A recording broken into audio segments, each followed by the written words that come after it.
Good morning, good afternoon, good evening, wherever you are across this great wide world of ours. Happy Sunday. I'm doing this video, and I don't know if it's going to be a long video. I'm about on the verge of needing a haircut. My hair is kind of wild and crazy this morning. But I'm reaching out.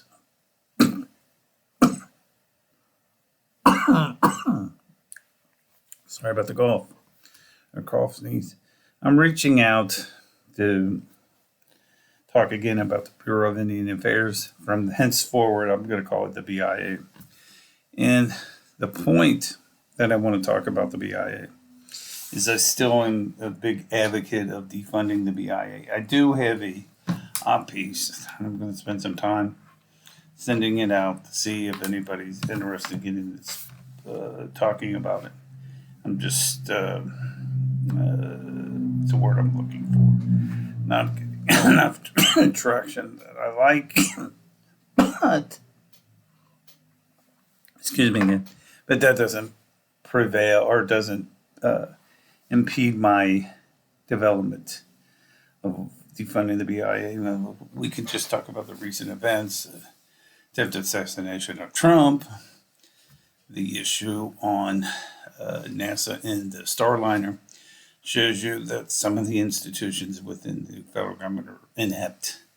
In other words, we've got career people within these government organizations that for some reason or the other are promoted within the government.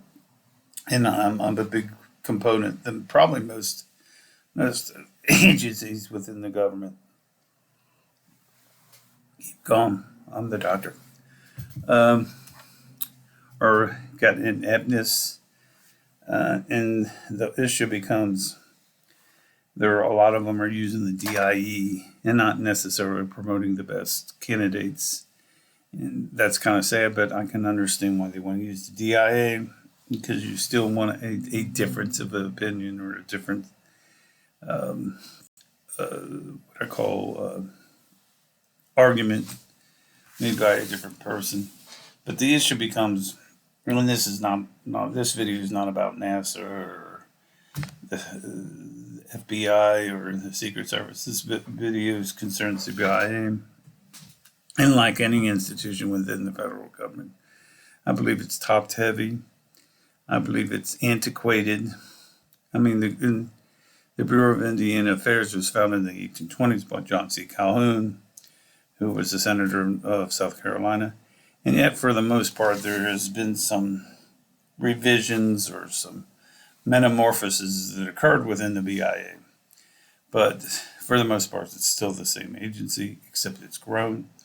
I'm of the libertarian mindset, or as I always like the Jeffersonian mindset, that Jefferson didn't believe more into state rights and not into a big federal government. And needless to say, this is not a Republican thing. This is not a Democratic thing. It's a libertarian thing to me because I believe the government is too big. In case in point, we talk about the BIA. We got 12 regional offices. We have headquarters in Washington, D.C. When majority, and I've talked about this before in some of my previous videos, majority of the reservations are west of the Mississippi.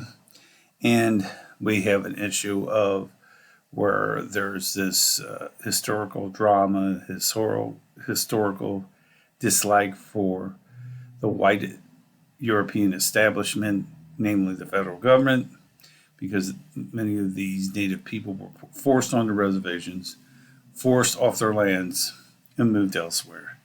And I'm also a component, and though I have not done enough research into it, that the idea of Oklahoma is divided into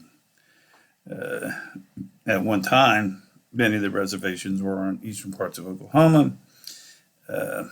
I'm a component, or I'm under the mindset that may be part of it, that Oklahoma and like North Dakota, South Dakota, Virginia, West Virginia, North Carolina, South Carolina, maybe there's some legitimate use of dividing Oklahoma into two sections and making the eastern part of Oklahoma part of a sovereign tribe area for tribes to establish a 51 state. Well, and then if we wanted to make it even, which is beyond my understanding anyway, is Puerto Rico become a state too. So then in essence, it gives you 52 states. It kind of evens things out along the lines. But I'm a big component of the possibility of eastern parts of Oklahoma becoming a sovereign nation, an Indian nation that would be part of one of the states, and they would be able to dictate it. And I'm open to that possibility. And that's a good point on where we need to be on that.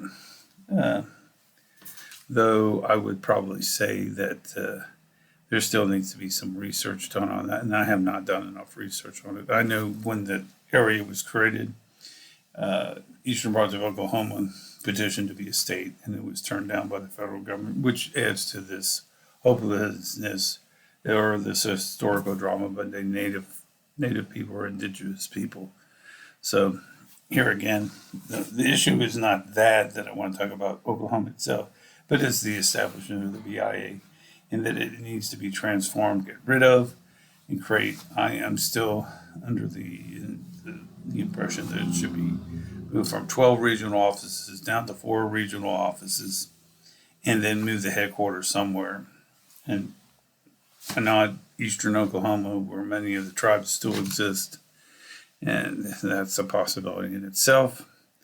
But there again, that's my belief into it. And like I said, I pushed this issue of the BIA.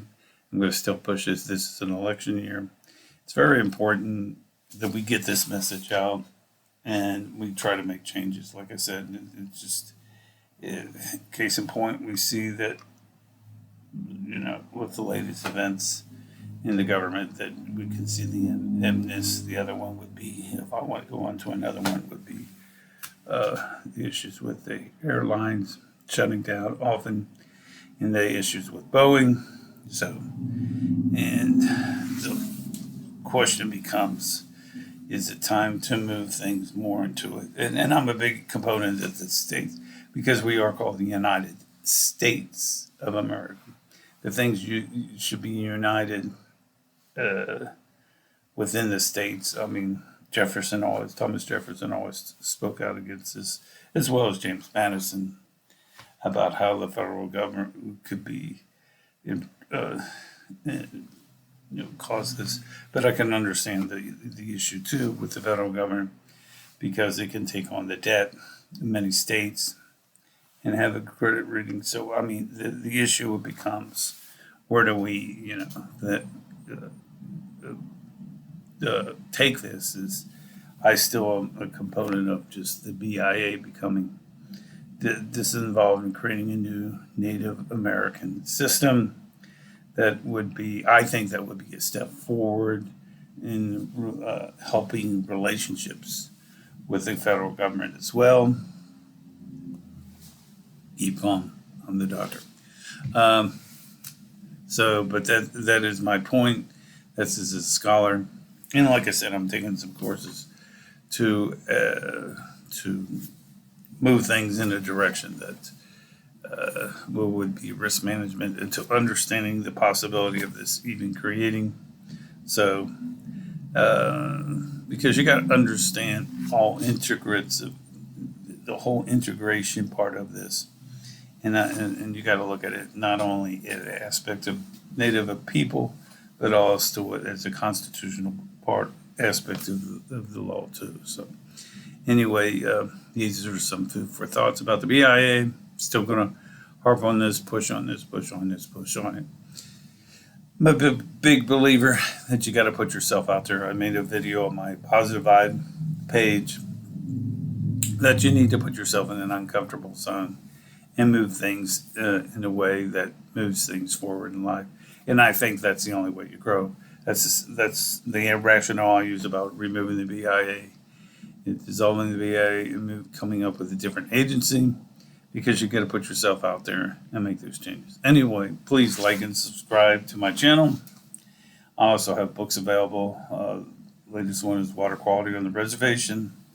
And then I also am working on a book called Abundance. It's at the editor. My editor is my daughter. And once she gets that finished, I will have that also available on Amazon. All my books are self-published on Amazon. And people call me all the time wanting me to pay billions upon billions upon billions of dollars to have these books published by them. And I'm not going to pay billions upon billions upon billions of dollars. The goal of my books are not to, to make somebody rich. The goals of my books is to educate and inform my readers that there are other solutions out there. So anyway, please like and subscribe. Have any questions, feel free to email me at bthomasmillerpsych. That's bthomasmillerpsych, PSYCH @gmail.com. Probably put a video out on Wednesday. Seems to be a good day. I'm trying to rush these through before I go off to work. And we'll talk to you soon, folks, and have a great week. Bye.